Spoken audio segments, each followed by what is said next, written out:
6 o'clock hour of the Buck and Kincaid Show. Glad you're with us here on 680 and now on 93.7. Proud to have Falcons owner Arthur Blank in studio with us here for the remainder of the show. Mr. Blank, congratulations. You must be full of pride the way that organization performed for you this regular season. Well, I am, Buck. I mean, I'm thrilled for our coaches and players, our whole organization, everybody at Flowery Branch, and I'm thrilled for them, but I'm really excited for Atlanta.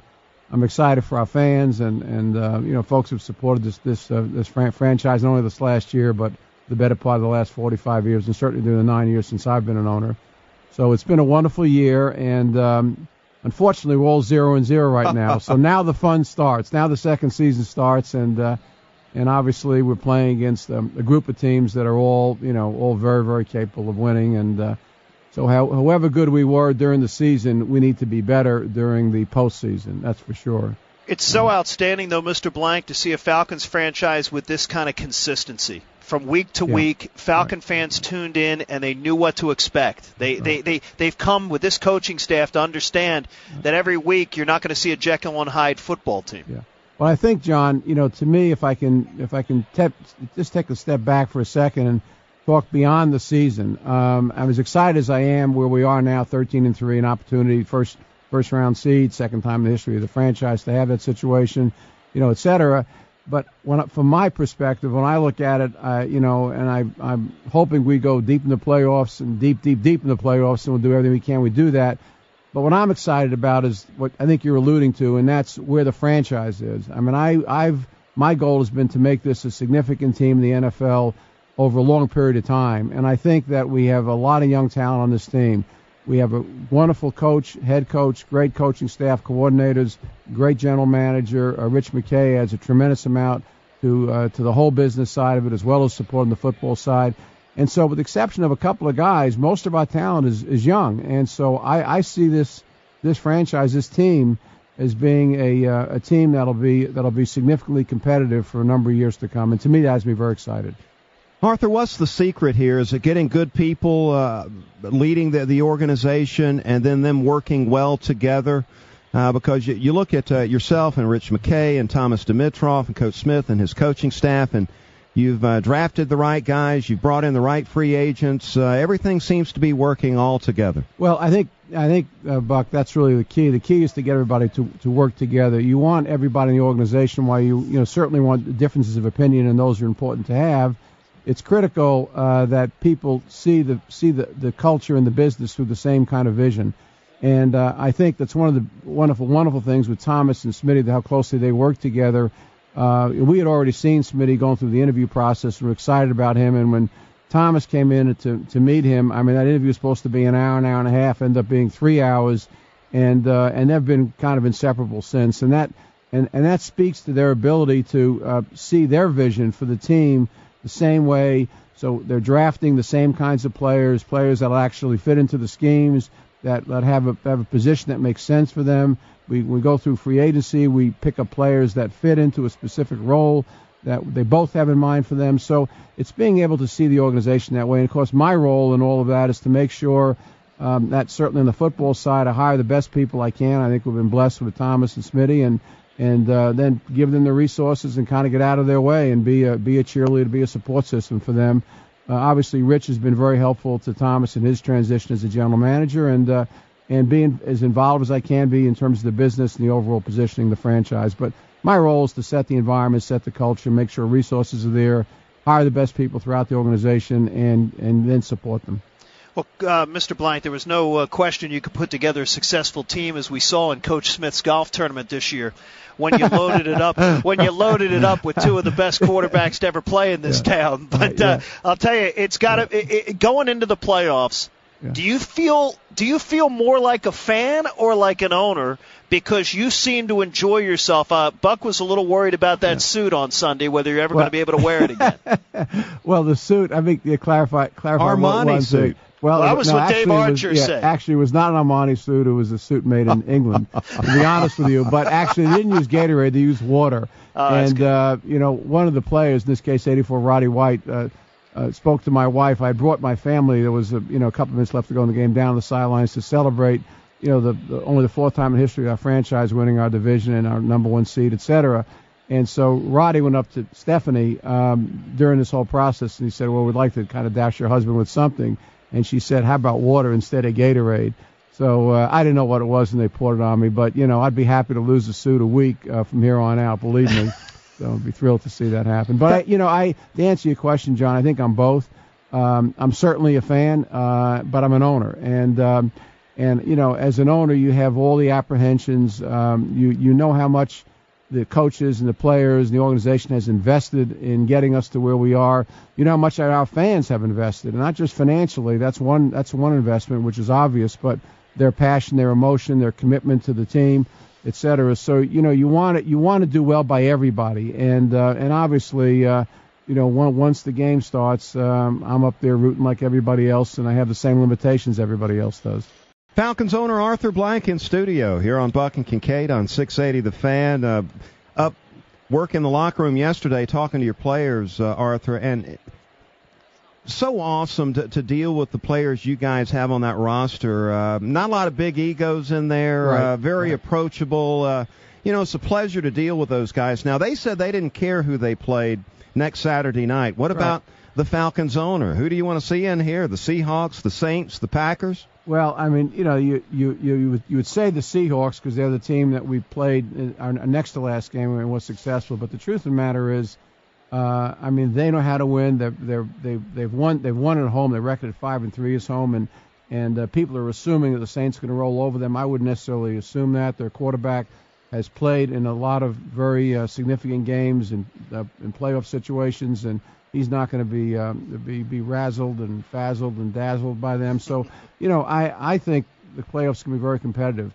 I really don't care who we play. I think if we get to that point, whoever comes in our building is going to be ready for combat, and we're going to have to compete and play at a very high level. As I said earlier, playing even at a level of 13-3 during the playoffs, I don't think gets you to be a winner. I think you gotta find a way to step it up. Peterson said he didn't care. Bring all three teams in here. He didn't care. Yeah. Well, if they brought in all three and divided them all, mixed them all up so they were confused, that would be fine. But playing them all three at the same time, I think would be a little bit much. Hey, even Mr. Peterson. Mr. Blank, take us back in the process before the selection of Matt Ryan. And now look at it now. Did the attributes that you saw before that draft as an organization, have they all just manifested themselves? Yeah, they really have, John. I think that's a great question. When we went up to Boston, this was obviously 3 years ago now, and Matt just finished his third year with us, and the coaches and Thomas and his staff had done all their work, and I was anxious to meet the young man, and we had a dinner that night, and there was probably 5 of us at dinner and one of him. He was all of 22 years old. But I remember being so impressed with his ability, maturity, to listen to our questions, to respond to our questions, to not blink, to not flinch, to give us as honest answers as he could. Just the maturity of the individual. And I think that my point of emphasis in hiring, one of my points of emphasis in hiring Thomas and Smitty has been character, integrity, and trust. And I think when I look at Matt Ryan and his ability to lead and to reflect those values, I think is very, very strong. And I think, he's successful because of what he can physically do on the field, but he's very successful with our players and in the locker room because of those qualities that I mentioned. And as a leader, particularly in that position, I think it's critical to have them, and he has them in spades. Matt Ryan, I was joking with Matt yesterday about the fact his goal now is to actually miss the Pro Bowl game because it's before the suit. You make That's the exactly Super Bowl, right. you're not playing in the Pro Bowl. That's exactly right. And for him to say that, to miss a trip to Hawaii, he's getting married soon after that, so that would be a really big deal. But I'm sure all 7 of our Pro Bowl players who were terribly proud of only second time in the history of our franchise we've actually had that many players in the Pro Bowl. So it's a great attribute, a great credit to them personally. But they'd all like to miss it, and obviously like to be there in Dallas on February 6th. Are you ahead of schedule, Mr. Blank? I mean, if honestly, if we would look at things, are you a little ahead of schedule where you expected to be? I don't know that we're really ahead of schedule, John. I mean, did I think we'd win, 13 games this year? Probably not. I thought we'd win a lot of games this year, and I'm thrilled that we won the 13 games, and I'm thrilled to be where we are. And so I think the team has come together over a 3-year period of time about the way that I would have expected and about the way I think that Smitty and Thomas expected it. We continue to invest in the defense, draft after draft, and free agency, and selectively on the offensive side of the ball, starting with Michael Turner several years ago, and obviously built around Matt, and we've been able to keep our key players on the offensive line together.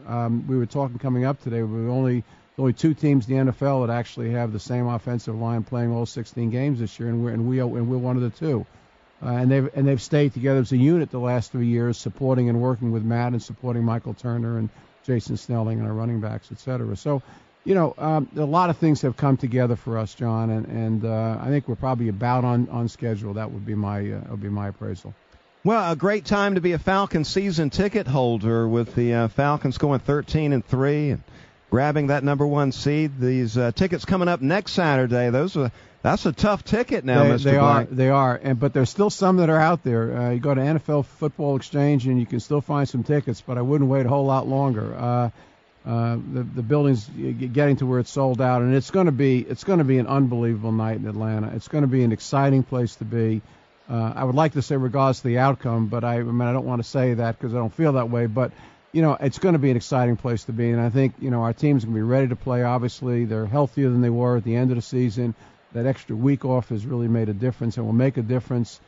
Players work this week, Wednesday, Thursday, Friday, have off Saturday and Sunday. Our coaches are off Saturday. They're working Sunday. Players will work all of next week, obviously moving up a day, Sunday playing Saturday night.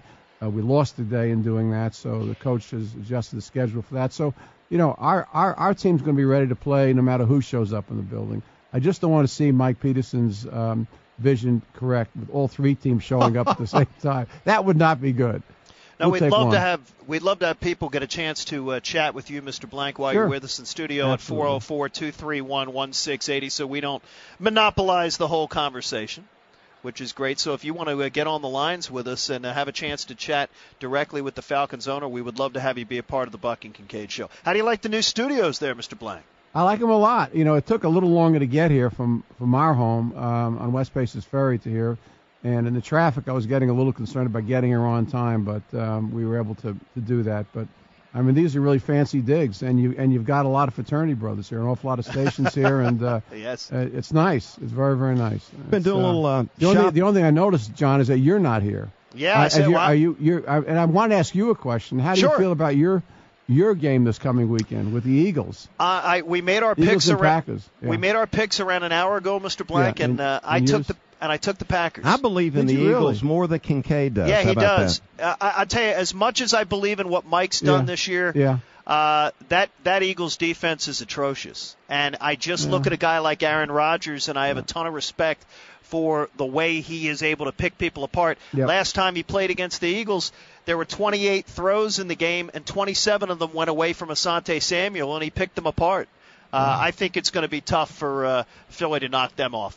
Well, I think you may be correct. I don't know. And the only thing is, the Eagles, they're obviously a terrific team, and Michael's had a wonderful year, and obviously we're excited for him personally and professionally. As long as we don't play them, when we play them, I won't be quite as excited. But but in any event, I think that so much of the NFL is based on who's playing well at the time and momentum, and in this case, the Packers.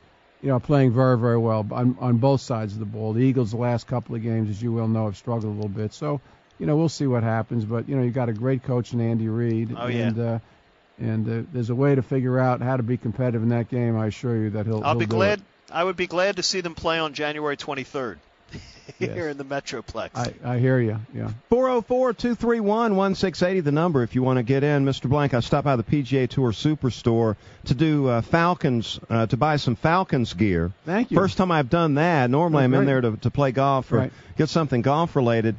But Mr. Blank, John, brought in some a goodie bag with the NFC South Division gear, and we'll make sure to pass it along to you.